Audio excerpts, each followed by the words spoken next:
మహువా మొయిత్రాపై గుడ్ల దాడి జరిగిన నేపథ్యంలో ఇటు త్వరలోనే టీఎంసీ కనుమరుగు అవటం ఖాయమంటూ కూడా సువేందు అధికారి చేసిన వ్యాఖ్యలు ప్రజాస్వామ్యానికి ఎటువంటి సంకేతాలు ఇస్తున్నాయి అనుకోవచ్చు సార్? ఎస్ అండి. ఇప్పుడు TMC MP, Trinamool Congress MP మనకి మహువా మొయిత్రీ, ఈవిడ చాలా హైలీ అవుట్ స్పోకెన్ ఎంపీ అనమాట. బీజేపీ ఎన్డీఏ ప్రభుత్వాన్ని చీల్చి చెండాడుతూ ఉంటుంది పార్లమెంట్ ఆఫ్ ఇండియాలో, మనకు తెలుసు. ఇప్పుడు ఆవిడ అందరూ పార్టీ మారినా ఆవిడ టీఎంసీ పార్టీని అయితే ఆవిడ వదల. కాకపోతే సువేందు అధికారికి మీద కక్ష ఎనిమిటి తగ్గించుకోవడానికి ఆయనకి ఫేవర్గా మంచి స్టేట్మెంట్ ఇచ్చింది. మాకు తెలుసు, ముందు నుంచి పరిచయాలు ఉన్నాయి, నా నియోజకవర్గంలో ఆయన ప్రచారం చేశారు ఓ పార్టీలో ఉన్నప్పుడు, మంచి వ్యక్తి, పరిపాలన బాగుందనుకుంటూ. అయినా కానీ ఆవిడ నియోజకవర్గం ఇప్పుడు కృష్ణనగర్ వెస్ట్ బెంగాల్ వెళ్ళేటప్పటికి అక్కడ ఆవిడ పార్టీ ఆఫీసులోనే ఈ బీజేపీ కార్యకర్తలు వచ్చి నా మీద గుడ్లు, తర్వాత ఇంకా కూరగాయలు, వంకాయలు ఇలాంటివి ఉపయోగించి భయంకరమైన దాడి చేశారు. ఈ దాడిని ఇదిగో చూడండి అనుకుంటూ ఆవిడే ఎక్స్లోను ఫేస్బుక్లో లైవ్ ప్రచారం చేయడం జరిగింది. అక్కడ పోలీసులు, ఈవెన్ సిఆర్పిఎఫ్ కూడా అక్కడ చూస్తూ ఉన్నారు.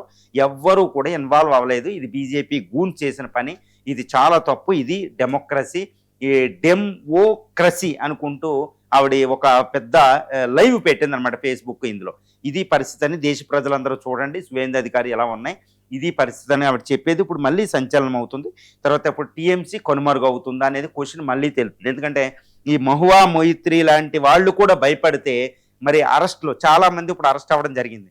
ఇప్పుడు వీళ్ళని గూండాల కింద ట్రీట్ చేయడం. ఒకప్పుడు ఆ వ్యవహారం చేశారు, చోర్ దొంగలు అనుకుంటూ ప్రతి వాళ్ళు కోడిగుడ్లు వీళ్ళకి.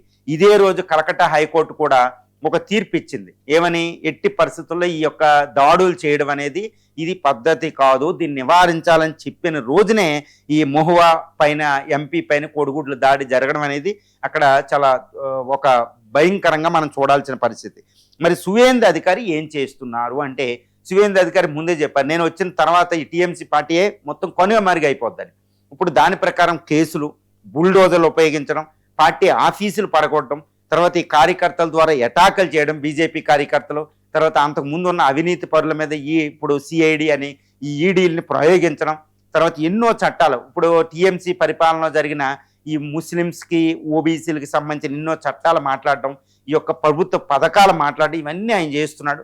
ఎన్నో కాంట్రాక్టులు కానీ, తర్వాత సొరబాటుల్ని బిఎస్ఎఫ్ ద్వారా డిటైన్ అండ్ డిపోర్ట్ అనుకుంటూ ఆయన బిఎస్ఎఫ్ ద్వారా బంగ్లాదేశ్ బోర్డర్ తరిమేయడం, ఇవన్నీ జరుగుతున్నాయి. ఇదంతా ఒక ఎత్తు అయితే, టీఎంసీలో 80 మంది ఎమ్మెల్యేలు ఉంటే 60 మందిని చీల్చి వేరే పార్టీ కింద గుర్తింపునివ్వడం. సో టీఎంసీ అనేది చాలా బలహీనపడిపోయింది. తర్వాత 27 మంది ఎంపీలు ఉంటే 20 మంది ఎంపీలు, ఆల్మోస్ట్ 37 మందిలో 20 మంది ఎంపీలు వాళ్ళు చీలిపోయి ఒక సిపిఐ అనే ఒక చిన్న పార్టీకి నియోజకవర్గం ఇచ్చి ఇప్పుడు ఎన్డీఏకి సపోర్ట్ చేయడం. ఈ విధంగా ఎంపీలు, ఎమ్మెల్యేలు టీఎంసీ నుంచి ఎక్కువ మోతాదులో బయటికి వెళ్ళారు. ఒక రకంగా టీఎంసీ కార్యకర్తలను చెప్పుకోవడానికి కూడా అక్కడ భయపడే పరిస్థితి ఉంటుంది. అక్కడ చిన్న లెవెల్ పంచాయతీలు, అక్కడ మున్సిపాలిటీలు, వీటి నుంచి కార్పొరేట్లు వీళ్ళందరూ కూడా టీఎంసీ నుంచి బీజేపీ పార్టీ జాయిన్ అవుతున్నారు అనేది మనకు తెలుస్తుంది. ఈ విధంగా టీఎంసీ అంతానికి దగ్గరలో ఉంది. సో టీఎంసీ ఉండదు. మరి ఇది ఎలా జరుగుతుంది?